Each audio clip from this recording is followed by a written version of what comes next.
refractive surgery. I had the opportunity of training with him several hundred years ago at the Mass Eye here. He's a pioneer in many respects. The landmark paper on surgery for advanced and recurrent pterygia, 1985, Shepard Singh and Ken Kenyon set the ball rolling for all of us to switch to conjunctival autographs in pterygium. He's got a very keen eye for detail, a razor-sharp mind, a phenomenal sense of humor. Besides that, he's a busy ophthalmologist, straddling both USA and Europe, licensed to practice and teach in both the... Namaste, and thank you very much for that ultra-kind introduction.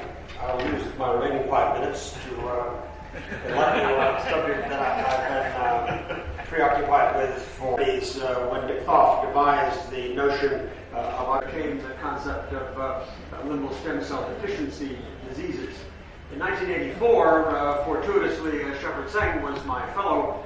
This lovely cartoon by Kazuo Tsuboda, also of that era, demonstrated for us the importance of these structures, and then went on to advance in the area of amniotic membrane transplantation for PEDs, and as I'll show you, as an adjunct to limbal transplantation, were important if outside the scope of this talk.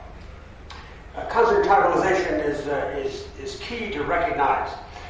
It means that in the absence of limbal stem cells, the conjunctiva overgrows the corneal surface, giving us this late fluorescein staining and scalloping pattern, well recognized, but also the more concerning consequences of chronic inflammation, neovascularization, persistent epithelial defects, stromolysis, and thus very high risk for keratoplasty. The litany of various disorders, both by destruction or dysfunction of the limbal niche, is well portrayed in the literature, and I didn't detail it here.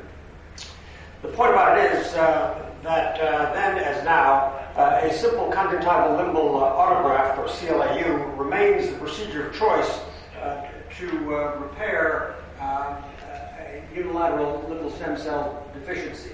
So we can restore the niche with a rather straightforward procedure. The technique is much today as it was then, and I'll detail it in a brief video, but the recipient just undergoes a peritome and superficial keratectomy dissection.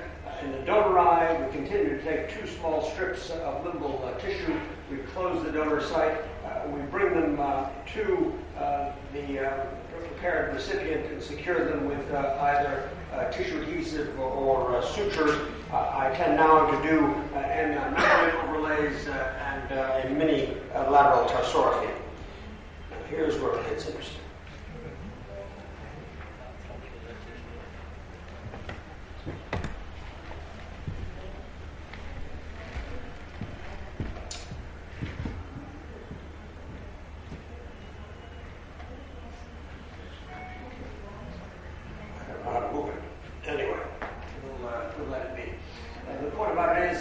We do a superficial keratectomy, removing all of the pannus, securing the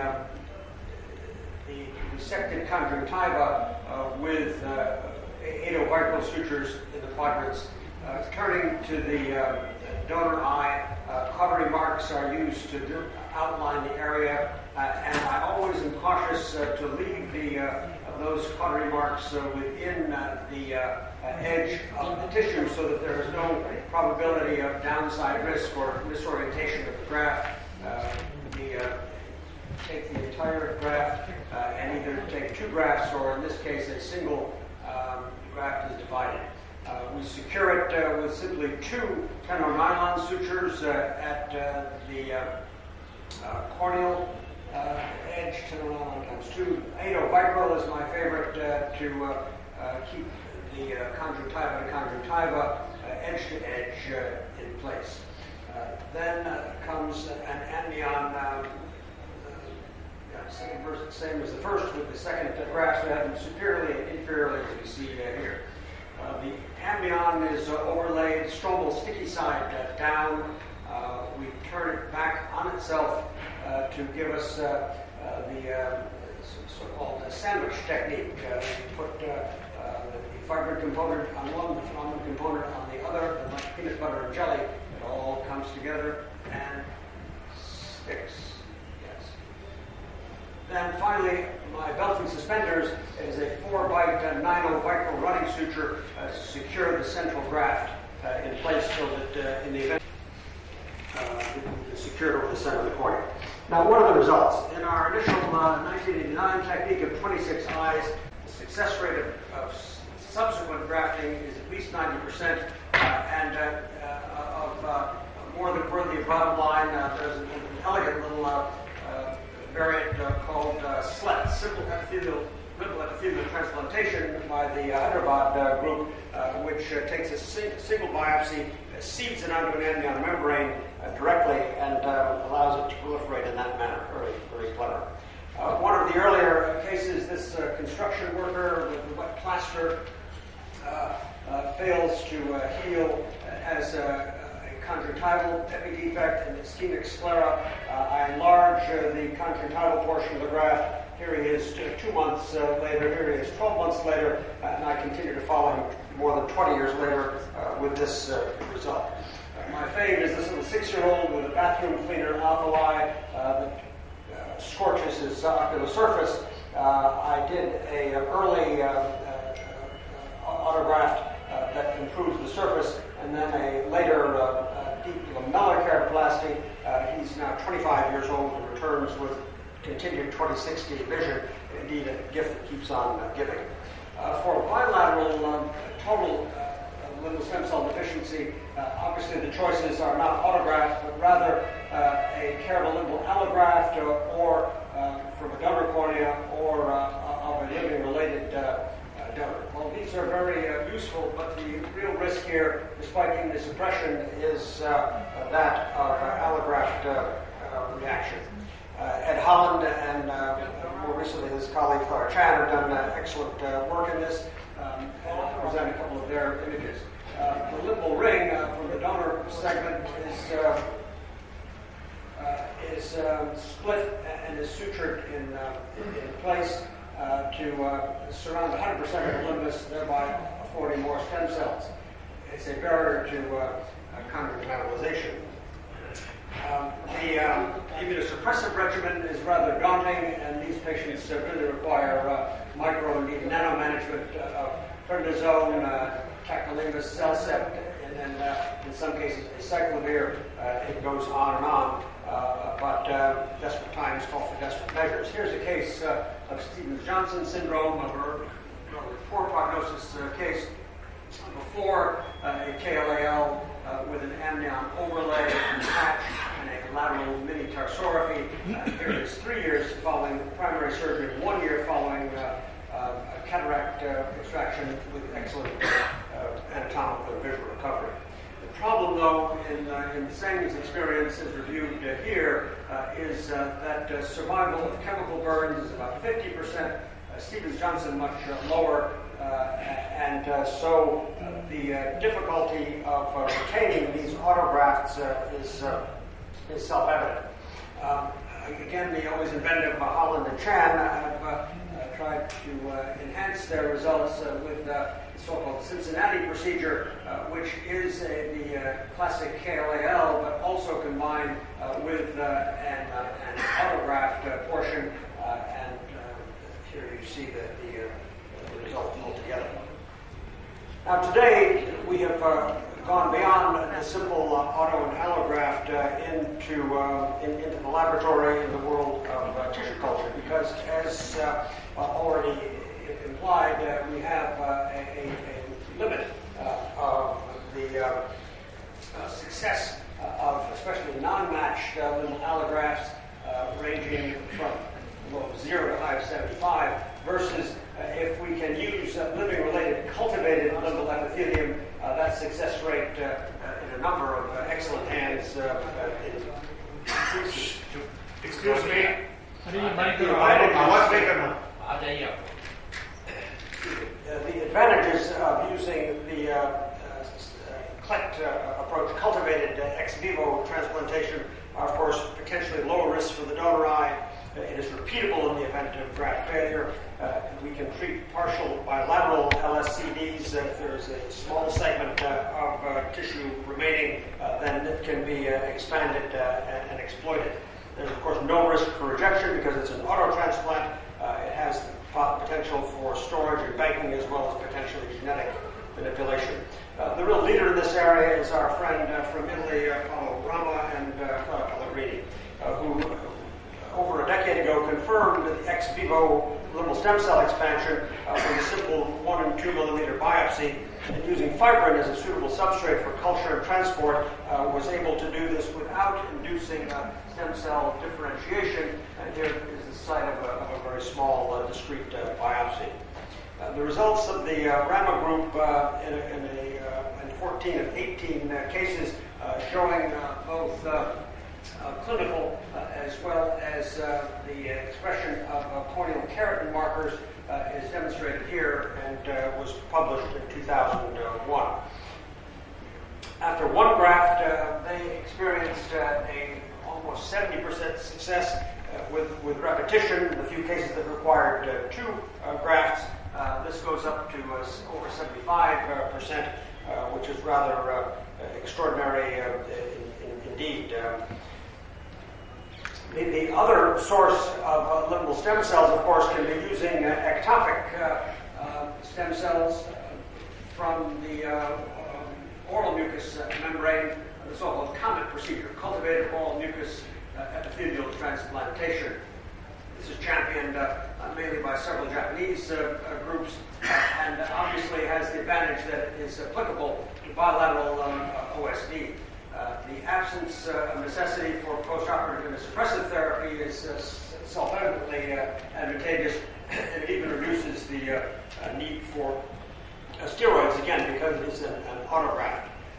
The procedure can be modified in various fashions using cultures of oral mucous membrane on fibrin or in substrate-free culture plates. And as we see, the immunopathology demonstrates cornea cytomarkers, and it really is quite elegant. Where it really shows its forte, of course, is in the survival rates of COMET in clinical cases, where especially the substrate-free group has about 65% improvement, and you can see their various pre- and post-op successes. So this is quite encouraging because, again, it is a form of autograft without risk. And as such, the Sataki and the other Keio University group have mapped their own case experience and demonstrate that they have gradually shifted from CLET, shown here in red and green, progressively toward COMET in recent years. So let's move on to what's available tomorrow. And the sky is the limit. One might consider embryonic stem cells. We've already discussed, actually, of course, cultivated oral epithelium, mesenchymal stem cells, induced pluripotent stem cells, the remarkable IPS, and immune tolerance from genetic engineering.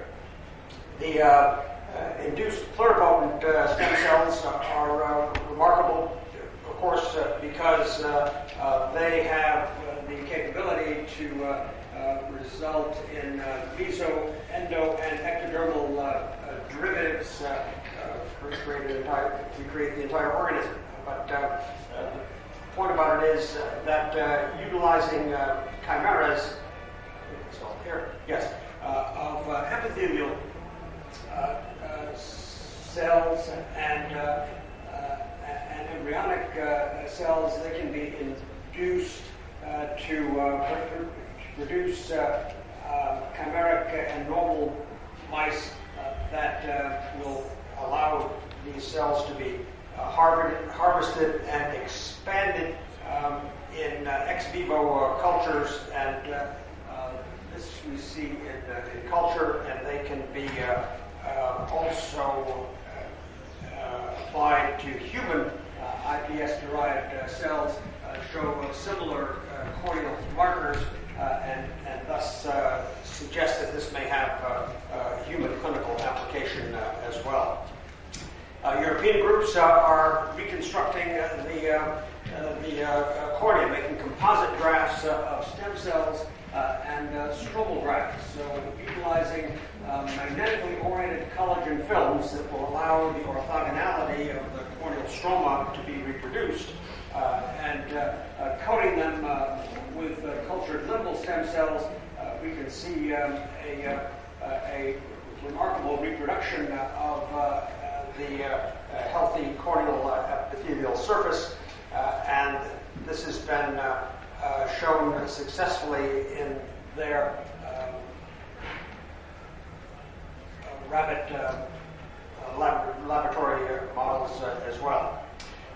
Others, such as Rosenblatt's group in New York at Cornell, are looking into various materials for surface reconstruction as substrates. The ideal surface should be transparent. It should support epithelial adhesion. It should persist and be biocompatible. It should handle well in surgery, and of course have no infectious capability. Mark Rosenblatt brilliantly has come up with very thin silk films as such substrates. They are optical quality, as you see here, and he can grow primary epithelial cell cultures on these silk films, and has been successful in transplanting them into various animal models. Furthermore, the genetic modification using various transecting viruses can allow the transduced corneal epithelial cells on amnion membrane to proliferate into sheets that are rejection-free. So, in closing, I hope that this little cavalcade of the last 30 years has not missed too many highlights. Yesterday, obviously, the proof of the limbal stem cell concept in the first clinical applications took us through the 1980s. The subsequent 2 decades up to today have expanded the sources of limbal cells and the ability to culture them ex vivo or to use other sources such as ectopic oral mucous membrane cells has improved the results of both allo and auto grafting. Tomorrow, who knows? The bioengineering of stem cells themselves and their substrates lead us to be sure to the potential for limitless innovation, and I'm sure that I will be happy to observe the process as my younger colleagues like Mr. President here lead the way. So I wish to congratulate you, Quresh, and all of you who are involved in this extraordinary conference. I wish to thank you for giving me the great honor to be your selected speaker. And as I mentioned yesterday, the only reason we don't have 3 invited guests is because if Eisenberg required nearly as much care as we did to get here, it'd be more than a full-time job. So I thank you for everything before, after, and behind the scenes. What more can I say? In the audience, I request Dr. Lingam Gopal to introduce the next speaker. Friends, I have great pleasure in introducing Professor Sherwin J. Eisenberg. Professor Eisenberg serves as the Gerber Professor of Pediatric Ophthalmology and Vice Chairman of the Department of Ophthalmology at Jules Stein Eye Institute. He is an editor emeritus of the Journal of American Association for Pediatric Ophthalmology and Strabismus, and has published extensively in specifically 3 areas: the area of neonatal ophthalmology, the development of the eye, strabismus, and techniques to reduce pediatric blindness. He has written nearly 2,000 research papers and book chapters on these and other topics, and edited 2 editions of The Eye in Infancy, the only book actually dedicated to the eye of infants. To reduce child development, this has developed a conjunctival tissue gas monitor, which is a The memories I'm about my first opportunity to come to this beautiful country. And I've come back many times since, and we'll talk about that. One thing that the shark tells us to beware of it, it has no impact on this talk. But before I go on, I want to invite all of you to come in 2016. AIOC, our American, combating blindness in children in the 21st century. And you're going to find that there's a unique Indian contribution all along the way to this story. And it wasn't changed because of India, because India is a very strong contributor to this. And it begins in India. It begins in 1999, where the WHO met and tried to tackle the problem of blind children. They said that at that time there were 1.4 million blind children in the world. If nothing is done, it will increase to over 2 million by the year 2020. And the part that we as ophthalmologists are responsible for is that at least 40% of these cases are preventable. The main avoidable causes, and you hear this again and again, are corneal scar, cataract, retinopathy prematurity, and uncorrected refractive error. And so they took on the goals in 1999 to reduce the prevalence from 0.75 to 0.4 per thousand and eliminate these various acts. And I'm going to go through these one by one and show you how these occurred. But eliminate corneal scarring, eradicate congenital rubella, congenital cataract, retinopathy prematurity, vision screening, and establish childhood blindness centers. All of these were goals set in 1999 in India. And so now I ask you the question, what has been accomplished in the last 15 or so years? Well, look at the prevalence of blindness worldwide in children. The red areas are the bad areas, green are good, and the others are somewhat in between. And India, as you see, is somewhere in between. We'll go into more details now as you look at this turkey fish, otherwise known as a lionfish, in an underwater cave. First thing I want to talk about is corneal scarring. 400,000 children are blind today from corneal scarring in the world. In certain countries, it's even exaggerated. In the Sudan, it's 40% of all childhood blindness from the reasons listed. In Ghana, 45% of all childhood blindness. Another major cause is xerophthalmia and vitamin A deficiency. 3 to 4 million children were found to have xerophthalmia in the year 2002, and all in Southeast Asia to some degree. It's still a major cause of blindness in some centers. In northeast India, as you can see, 24% of pediatric blindness, 18% in Bangladesh. In Ethiopia, only half of the children receive the supplementation they should, and so it's still a problem. And here, for those unfamiliar with it, is a big toe spot on one side of this slide, and keratomalacia from vitamin A deficiency on the other side of the slide. Here are the bad areas. And India, unfortunately, is part of this red area, where vitamin A deficiency is too prevalent. Since 1985, vitamin A deficiency has decreased from 5 to 3.3 million, largely due to supplementation and food fortification. And this this decrease has been documented in many countries of the world. So things are looking better, but still not good enough. Ophthalmia. The major push forward has been the use of povidone iodine, which was recently found in Iran to be better than erythromycin or controls. Now it's officially advocated by the World Health Organization based on a paper that our group published in 1995 in the New England Journal of Medicine, a study that we conducted in Kenya. Measles, horrible corneal scarring, results from measles, but because of the combination of malnutrition, vitamin A deficiency, and the measles. And we first saw that in the United States in the boat people from Vietnam coming over in the 1970s. Now there are almost 500,000 cases a year, mostly in Africa. And measles can be found in other countries. You see it in Java, Ghana, Nigeria. It's been reported in these various series. Immunizations are very helpful. In the Western Hemisphere, there has been no outbreak since the 2005 Venezuela outbreak of measles. However, immunization is not always practiced in many countries, and here you see the incidence of measles plus the immunization. You see it's still around. It's still present. Here's where measles immunization occurs, and these are the countries that are Darker, it's where measles is more prevalent, and again, India is somewhere in the middle. Now, I'm going to take a little break here and talk to you about povidone iodine for a moment. Povidone iodine, as you know, is often used for prophylaxis. Many of you use it before your surgery, based on studies that we did at UCLA. It's used postoperatively. As I told you before, it's used against ophthalmia and torum. It has been proved effective against conjunctivitis, both bacterial and chlamydia. Povidone iodine has the advantages of being incredibly inexpensive. In the U.S., for a 5 ml bottle, it will cost you less than $1 US. It's widely available. It can be mixed with powders.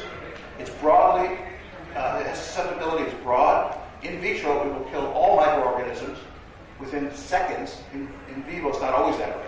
And it has little or no resistance. And here's late Dr. Leonard Aptenai in one of our studies in the Philippines looking at conjunctivitis and how povidone iodine was effective against conjunctivitis. But not viral. That's chlamydial and bacterial. Trying to prevent this kind of result. Now, I'm going to just spend a minute telling you about this study. This is a trial of povidone iodine for the treatment of bacterial keratitis. It hasn't been published yet. Hopefully, in our lifetime, very soon it will be. It was a trinational study from the U.S. and from the Philippines.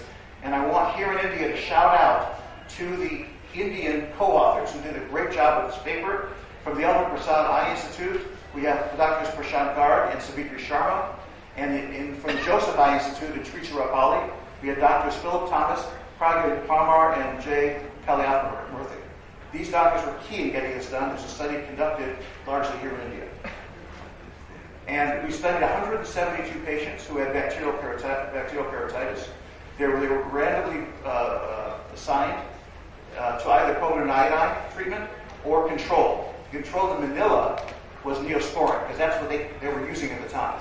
The control here in India was ciprofloxacin eye drops, because that's what we used at the time. And in the results, if you look at the results in Manila, the days to recovery were the same for both groups, povidone iodine and control. In India, it was essentially the same, again, for both groups. The hazard ratios, if you look at those numbers, favored povidone iodine. Here's an example. Here's Pseudomonas, treated only with povidone iodine and atropine. That's it. Nothing else. Atropine and povidone iodine. And here's day 1. Here's day 7. Here's day 21. Okay. The cure rate, the cure probabilities, you'll see there, where povidone iodine was at least as good, if not better, than the other agents that were used. And here's the save time, I won't go into the details here. But if you look at the recovery rates, again, povidone iodine proved as good as these other agents. And here's the life table, the cumulative Kaplan-Meier curves, and you'll see again povidone iodine was as good, if not better, than the other agents. So the implication of this is that povidone iodine 1.25%, and I emphasize 1.25%, not the 5% you use preoperatively. It has to be diluted. Otherwise, the patients will walk out of the hospital. It did not differ from controls, therefore suggesting that in areas that you don't have the availability, for one reason or another, of topical antibacterial agents, povidone iodine for bacterial keratitis should be considered to utilize. And I hope this steam rate shows us that we're still swimming along. Trachoma. 2008, there were 43 million active cases of trachoma in the world. India is found in 6% of all children. It's not just an adult disease. We think of it as an adult disease. Largely true, but not 100% true. It can happen in children. India, you see China's numbers there. And here you see the trichiasis that's occurring. Trichiasis is found globally. India is in the middle of the curve. It's found in 8.2 million people, mainly in China, Ethiopia, and Sudan. But in children, it's been found in Sudan, in Ethiopia, and in Tanzania. I have the sources here to show you. So it's not just a disease in adults, although it largely binds in adults. We know that azithromycin works beautifully for this disease. In Ethiopia, it increased the incidence to about 7% in 2 years. In another study, 1%. So azithromycin can work well. And here it is. Here's a child that deserves it badly. A child that took a photograph up in North Africa, in Ethiopia, who's has these flies climbing all over. But it's not perfect. Azithromycin is expensive. Unless it's donated by the company to the countries cannot afford it. Other negatives are it is contraindicated in pregnancy. Now, do you know how often in these villages the women are pregnant? Very often. And they can't take the drug. It's not approved for children under 1, and they are often the reservoir for trachoma. And it promotes resistance to strep pneumonia. So, would povidone help? Could povidone be effective here? We are currently planning a clinical trial in Ethiopia, and hopefully you'll be hearing about that in years to come. Trachoma control has occurred in many countries. Morocco is an example. There are other ones, and in other countries it's been frustrating. Next topic we're going to cover briefly is cataract. Has cataract situation improved? In some countries, cataract is the number 1 cause of pediatric blindness. 190,000 children are blind from cataract in the world, and you see the numbers here, and some of these are from India too. And about a third, roughly, of children blind in India from these areas are blind from cataract. Here's a girl in Uganda. When I was visiting, what you cannot see in this girl is the nystagmus that she had from her congenital cataracts, presumably due to congenital rubella. Why is it becoming a more prominent cause of childhood blindness? Consanguinity in many parts of the world, rubella, as I just mentioned, and because corneal blindness is decreasing.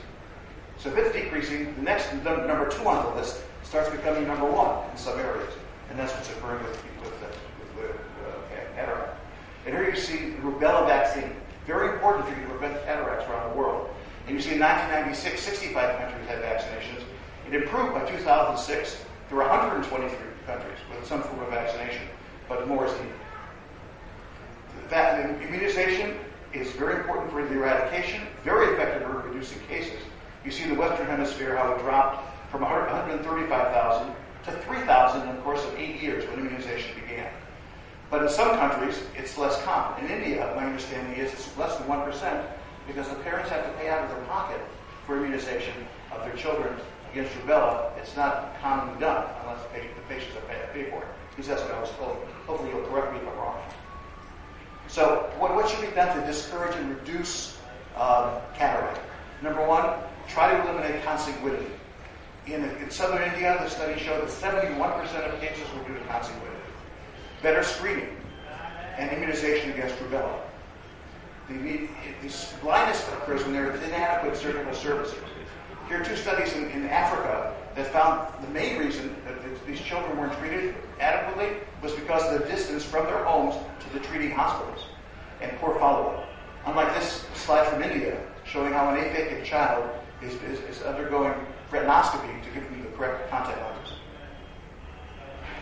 Okay, another thing to reduce cataract is to establish more pediatric ophthalmology centers with more surgeons capable of doing the surgery with proper anesthesia and proper operating rooms.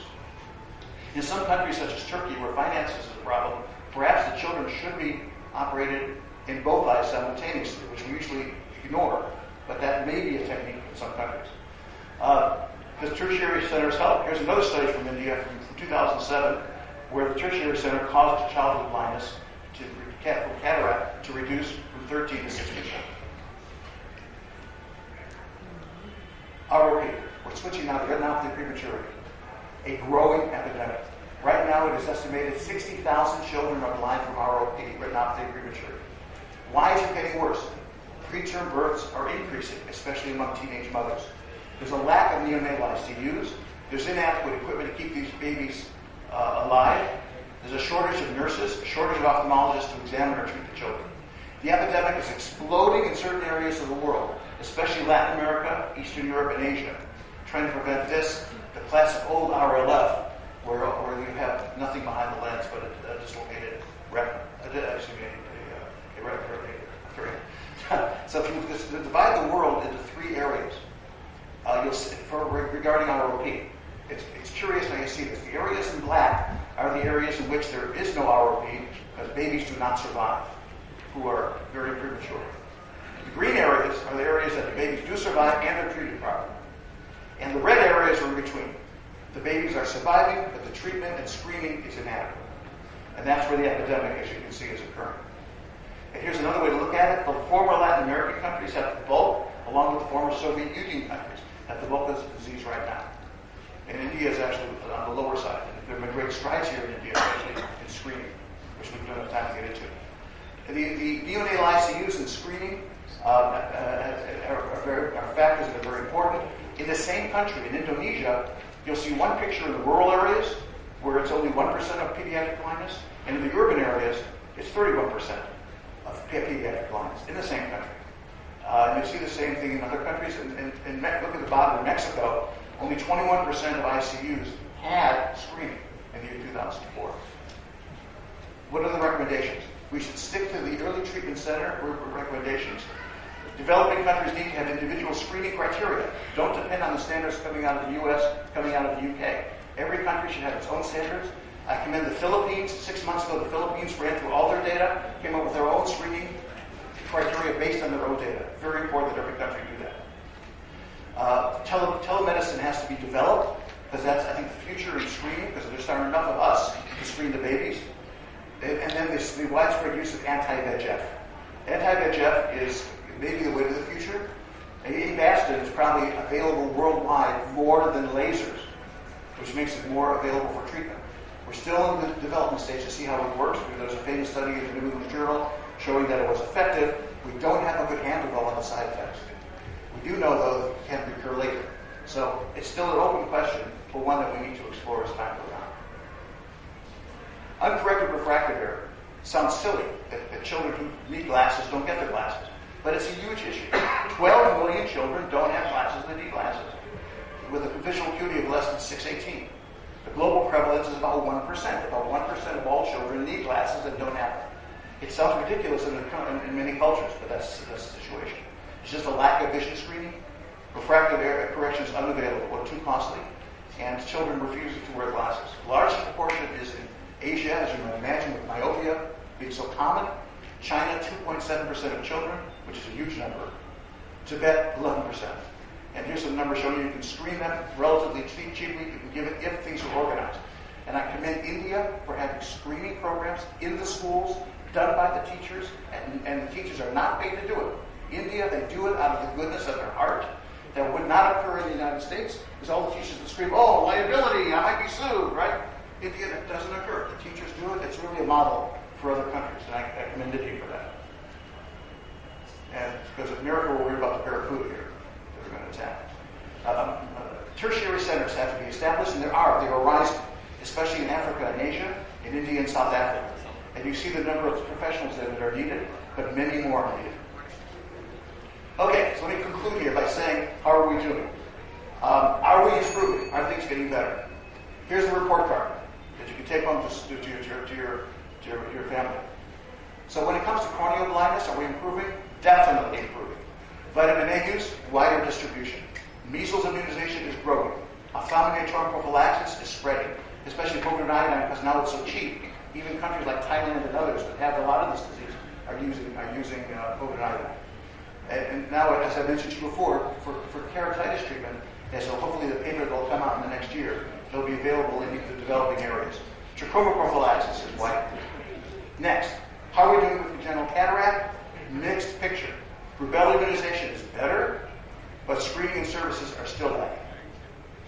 Next on the report card, how are we doing with ROP? We're doing poorly. Poorly. Worsening in middle-income countries. We need better neonatal health facilities and more health professionals critical for the screening and the treatment of these babies. Next on the report card, vision screening and refractive errors, yes.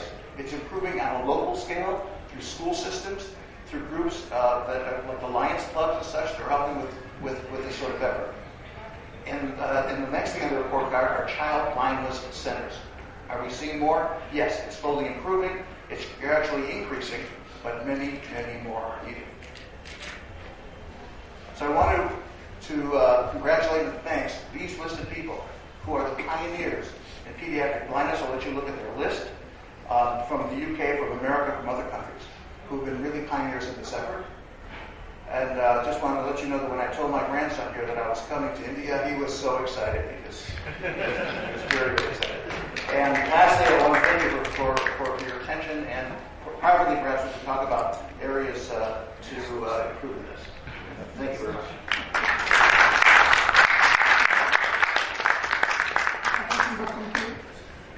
And for teaching us that cost is not a deterrent for giving the best care by promoting povidone versus costly antibiotics, and for teaching us that the society at large is what we should keep in our mind when we treat patients. Thank you very much for your talk.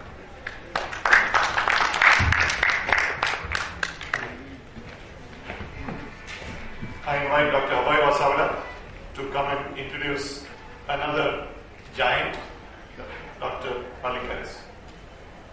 I think you can hear me okay. This is Professor Palikaris, whom I've known as a little boy, who has been teaching the world, particularly from in European societies and American societies and all over the globe. He is one of the few I can count in the world who has been instrumental in the propagation of this wonderful refractive cataract and corneal surgery principles. So it's really great honor to have you here, sir.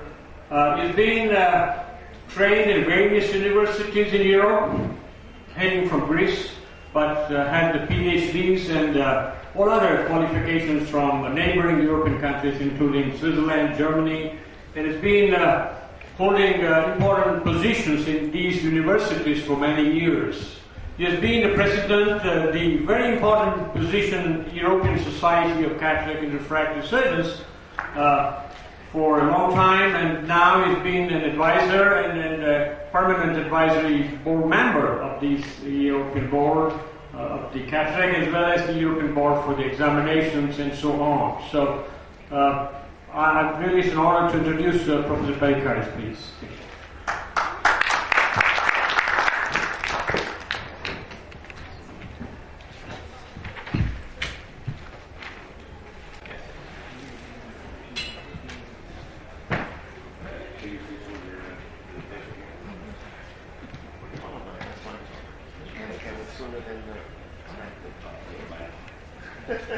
That's not easy.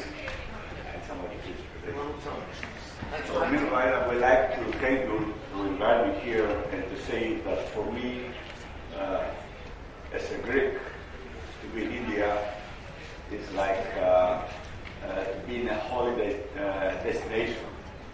You know very well that the European civilization, actually, this is what I call it the Indo-European civilization, because anything was happening with the civilization started here in India in the past.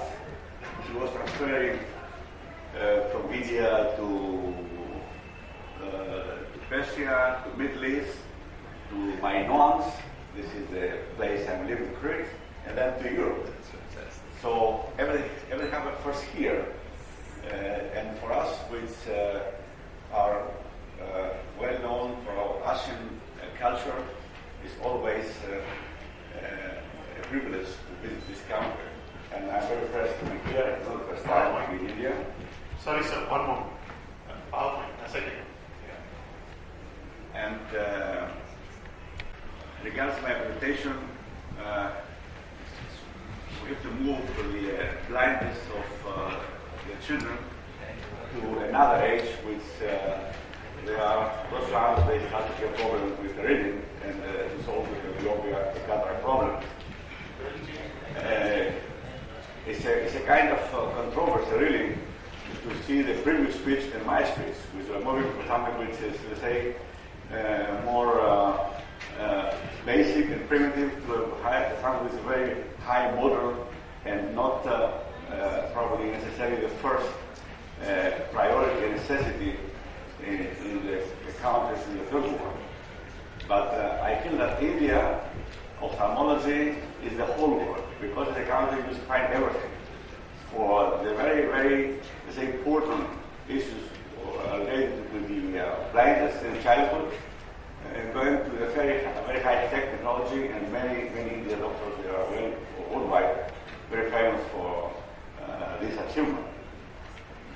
So my speech today is about the WIL clinical results. This is a lens which has been designed to mimic the normal human lens. I don't have any finance either for this material. So the way you see the natural properties of the human lens here, and you see the properties of this RL, which, as I said, is mimic the normal lens, everything looks to be very similar. The only difference here is that here we're using hydrogel. We have a normal collagen fibers, but they have the same properties. If you go around down here, and when the water contact is close to the same one, the index is precisely the one of the normal lens. The surface they are behaving like the normal human lens. That means they are resistant to protein absorptions and cell attachment, which is very important. The optical system has a glare-free optics with a special anti-reflective surface. And any other are very close to the human. Even the size of the lens is very close to the human one. The human lens is about 10.5 millimeters wide, and the WL is 8.9, and I think it's the biggest lens with the moment existed in the market. If you compare the lens with a standard AIOC lens or a crystal lens, it's much bigger. So the characteristics of the lens is that the lens has continuous sharp edge, has a smooth gradual transition between the central and the peripheral optics, which means it has an aspheric hyperboloid optical system. It has a full disc configuration, and if you expect it, you have less optical complication and optimum visual quality. This is the optics of the lens, and as you see, we get a range, let's say, of optical focuses here. Depends from which part of the lens the rays are going through the distance here. So the power is maximum here in the center of the lens. This is the focal point here for the center, and going to the periphery, you're going to be back to the focal point. The lens has also some additional feature in the sense that it's a very soft and elastic material, which means the shape of the lens can change when it is under the pressure of the ciliary body. So when the ciliary body contracts, pressurize the lens in the periphery, and the lens changes a little shape inside the eye, which means the change of the optical properties of the lens. So up to the moment there have been several studies worldwide, and I would like to show you for the first close to 500 eyes right now, maybe at several centers, and there are still running investigational sites, new studies in Europe. But up to now, those are the four studies they've done research in this with this lens. If you see almost in all sides, the minimum effect for near vision was an effect of about 2 diopters, and this means that 2 diopters are corresponding to the accommodation rates of natural crystalline lens in the age of 42 to 50 years old. So this is what's happened in our clinic here. We have 2 years follow-up, but there are some other clinics that have already very long follow-up, even up to 9 years. So as far as the safety here, you will see that none of the eyes lost any lines for the corrected distance of the acuity, and almost 88% of the patients, they gained 1 up to 3 lines here. When you see the corrected distance of the acuity and the uncorrected one, here you see that it will improve over the time, and it's a normal scale, of course, which is well known. There's more on the numbers that the high is the performance of the vision here, and you see that this fraction stabilizes after 1 month and remains stable. Now, when we look to the accurate near vision, we see that 70% of our patients, they have Zega 2 or better in a very close distance, which is 33 centimeters here, which is the clue of this type of technology, because today we have many accommodative lenses, but in a very near performance, they don't do really very well. When we go to the moderate distance of 60 centimeters, still 70% they have Zega 2 or better. That means the lens provide you a very good near vision, very close to the middle distance by 72 to 80% of the patient.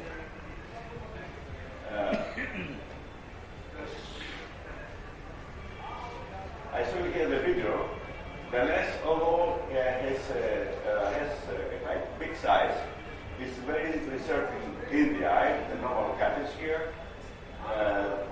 The most important is, of course, to observe the placement of the lens, because it's mandatory not to put the lens upside down in the eye. As you saw in my first slides, the posterior part of the lens has much bigger curvature, which reflects.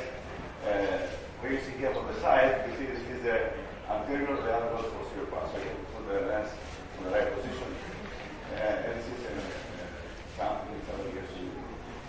Be careful when insert this lens coverage. Otherwise, you see the material is easy to be folded in these coverage. And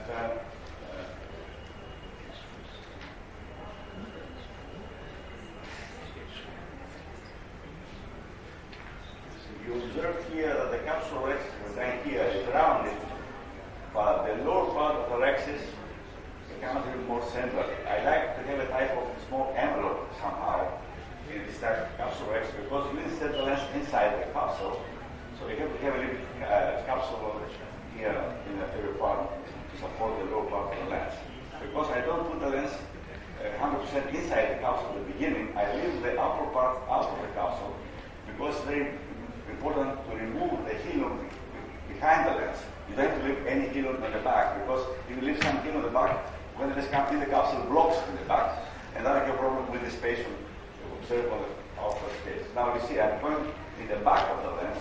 I remove first the hilum from the back side of the lens, because as soon as I insert the whole lens in the back, then I cannot do that. So after I remove the hilum from the back side, then it's easy just to push the lens in the back as well, in the back side. No problem. Now, there are some criteria that are very important in order to avoid to have, let's say, not very good results. And one is, of course, AIOC exercise and the 1.25 diopters. You have to avoid to make studies with space in order to correct the symmetry, right? Any type of cases of history that we take out of these candidates, amblyopia, and of course, we have extremely shallow anterior chamber. You have to avoid to plug this less because they are very bulky and fill the chamber. As I said, I would like to give you some side tips here. So you have to make the capsule rexis not very big, so a little bigger than 5.9 millimeter, but not very big. Really, as I said, the lower part of the capsule rexis can be a bit more central. You can make an opening of 2.8 millimeter in order to insert the lens in the eye, so it will be a very big, channel. So you have to identify the anterior and the posterior part of the lens. It's very important, because if you put the lens upside down, then the optical effect again is not very good. And also, the most, let's say, curved back part of the lens is helping a lot, because it's pushing the capsule and does not allow to have any PCO. And PCO is an issue in any of these type of lenses. And this particular technology, the PCO, is very low, because this part of the lens, the posterior part, pressurizes all the time the capsule, and you avoid the migration of the cells in the back of the capsule. So you have to remove the viscoelastics, I said, very precisely from the back of the lens. And I think here are some photos of the lens after the surgery. And here you have an OCT, and this particular OCT I like to show you a lens which has been placed upside down. You see here, this is more bulky here than here. So I have to remove the change, the position of the lens, but this is the wrong position of the lens here. So this is the anterior number of the figures, and the lens is filled by 100% the capsule in this case. So I like to show you some results, because it's different to have patients, they say I'm happy with my near vision, and it's different to evaluate objectively the effect of the accommodation. Because in this technology, we know there's no way to evaluate objectively how much accommodation we have in any type of lens, like super lens, like any type of this accommodative area. So we need the technology in which we can objectively evaluate really the effect of the accommodation. Ray tracing allows to do that. This is a technology developed 15 years ago, coming from the missile defense technology from the Russians, and it was developed in America. And of course, the eye tracing has many modalities, including the same system with the aberrometer, coronal topometer, kilometer and kilometer. So, and you have several points, in this case 256 points to measure the wavefront, combined with the topography, of course. In this way, you have a total, let's say, information for the optical system of the eye, including the cornea aberration, including the internal aberration, and also including the total aberration. So if you have all this information, you can play a lot with the evaluation of the optics of the eye. And in this particular system, you can see through the survey here on the back, that's means the patient can see, has a tube in the middle, which means the patient can see through the center and read far. In that way, you can stimulate far, intermediate, and close vision, thus using normal tables, because the patient can see through the system the letters. And this makes sense because that's the way you can dynamically evaluate the accommodation. And I give here some results how it looks like. This is a normal eye, which you see here that this is far, which is the side view of the wavefront, a refraction of this particular eye, and which is quite flat in this case here. And when this does accommodate, you see the shift of the overall, let's say, wavefront here by 2.5 diopters back here. So this myopic shift is the effect of the normal human lens, which is irregular, but this is quite regular when you see what's happening with the accommodative eyelids in this case. So here you have the differential map, and this differential map you have three very important information, because here you have first of all the accommodation volume, which is here about 1.5 diopters. You have the peak accommodation. That means you have the higher this accommodation can succeed in this case with 3 diopters. And we have also the mean accommodation, which is close to the higher one in this particular case. But as I said, this is a normal subset here. Now, we've done a study for this WRL examining 2 patients in our clinic. We have looked for anticipation and looking at what's happening. This is a typical WIO patient. So you can see here, far, of course, has a much wider wavefront here profile. That's mean even in far, they have a multifocal system for the far vision. And near looks a little bit the same, but it's not precisely the same, because if you subtract for the far, for near the far part, you see here the real accommodative effect in the system. So here you can read precisely what's happening with this lens. First, you see that the lens provides to you an accommodation volume, which is from here to here is about 3.7 diopters. No, the peak accommodation is 3.566. That means in the middle, this particular lens has a very good near vision, which proves that it's a multifocal system. And the mean accommodation overall is about 1 diopter. So we have analyzed the results of this patient group, and we look on the peak accommodation, and you can see that in all cases, the peak accommodation was almost close to 2 diopters, probably the sample was even higher, because of course of the cubic size. So this is supported, of course, by the polyfocality of the system, as I said before, and of course by the pupil size. So this is approved with a phase observation. So small pupils means you are looking to the center.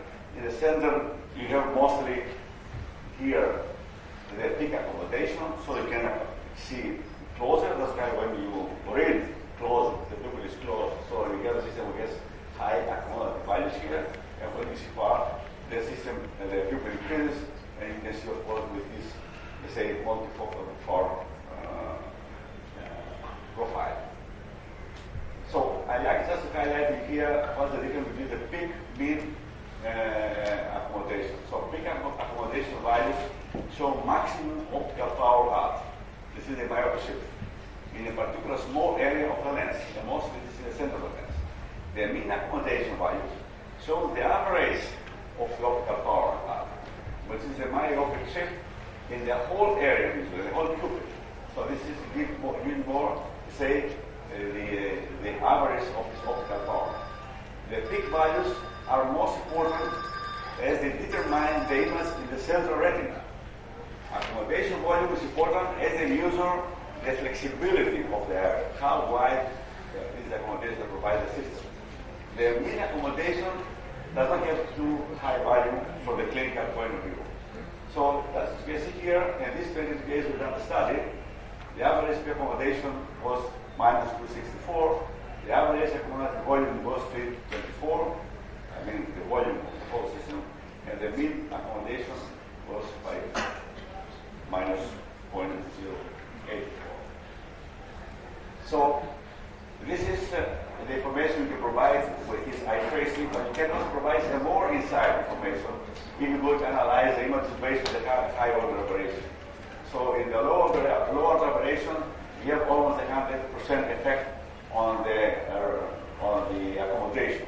When you analyze the low order with the focus and astigmatism, you identify which one has the most effect on this near vision, let's say, effect.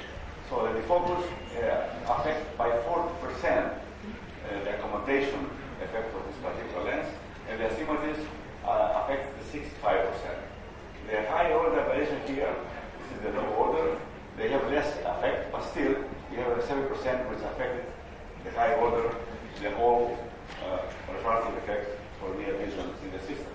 So again, low order with the focal astigmatism, they are most affected the near effect in the system. 40% are in the focus, 65% in the astigmatism. Impressive that astigmatism affects so much the near eye. And this is the same results from the same group I showed you before. You can see all this analysis and the different the focus, astigmatism, the high order relation of how much affect each one of those patients in this case. In conclusion, I think that this technology can be considered as a very promising alternative solution for patients that they live an active life and require good vision for near, intermediate and far. All the patients, they obtain some level of accommodation which remains stable through the follow-up period. As I said, we have more than 3 years follow-up period in our clinic. We have to make a careful patient selection, and in order to get satisfactory results, as I said, we have to avoid patients with high astigmatism, for example, and we can probably optimize the subject to make it much more easier. So, as I said, in contrast with the other accommodated IOLs, in eye train measurement, the WRs prove that we have really an effect, an objective effect after this 3-year follow-up in our group. So, and this stimuli and changes, they are shown very similar characteristics as the accommodation in a natural crystalline lens. So we see the same type of changes in the natural lenses. And of course, you can use it in micron, and always, as I said, it's a bulk to diopters in each case. I would like to thank you for the invitation here and inviting me to come to Santorini in June in our meeting. Thank you very much. Thank you. Wonderful concept, and the results are very impressive that you can have at least 2 diopter of near vision. That's what we're looking for, and we couldn't get it in the commodity lenses we have so far. So if you have to sum up in a 1 or 2 calls why this is working as well as you showed compared to the other BNL and other commodity lenses, this is stunning. What you've done, we're fortunate to run a study also for the BNL crystal lens. We put almost in parallel at the same time. We've done 50 cases in internal series for the crystal lenses. You know, the crystal lens, the concept is different because the concept is that the lens flips when the ciliary body contracts and changes the optical system position in the eye, which is not the case here.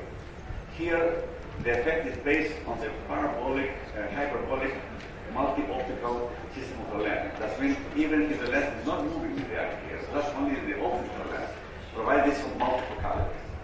In my experience, both patients groups, they are happy, to say the truth.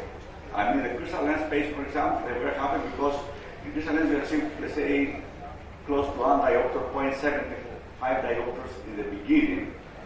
But those patients, in long term, they are losing this effect because of the fibrosis of the capsule, and this is the problem with the crystal lens. Here, the lens has such a big volume which fills the capsule. So here we have minimum VCO in this particular lenses. Within the capsule still has some elasticity. And as I said here, the effect in the middle, as we saw, is by sometimes 4 or 5 diopters. Now, the down point of these lenses, of course, is that the patients sometimes, they need a couple of months to be used to live with this type of optics, because it's a very complex multifocal system. If you ask me after a long period of time if I have any patients that were not really happy and asked to remove the lenses, I do not have any patients that are asking for it. And most of the patients, they are disappearing because they're really happy at the end of the day for some reason. All right? So this is a different thing. Thank you so very much. Thank you, sir. Thank you.